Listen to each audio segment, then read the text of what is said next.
Hi, I'm Richard Petty. I'm a photographer in St. Louis, and this is a beginner's guide to digital photography. To be a great photographer with digital photography, you really don't need a lot of fancy equipment.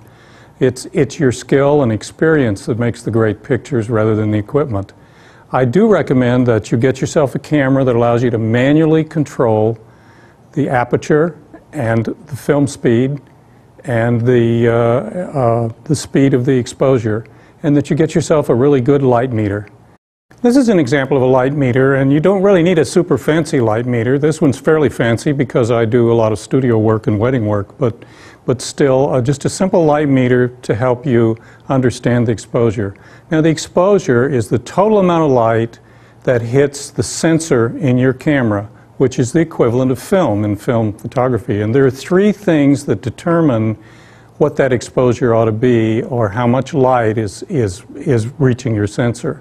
One of them is the aperture.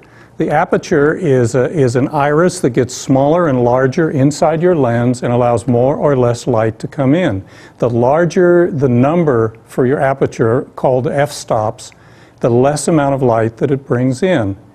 Then there is the actual shutter speed, and that is how long the shutter is actually open, allowing light to reach the sensor before it closes. And then the third thing is the actual sensitivity of it, which is in digital photography is called the ISO. And I'm not sure I even remember what ISO stands for, but that's the old equivalent of film speed. Now, what you want to do is you want to juggle those three things in order to get the total amount of light that's correct for your exposure.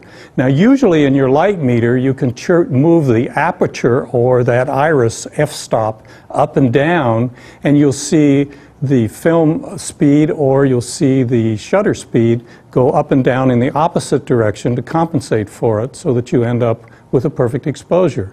And you can achieve different effects by balancing those.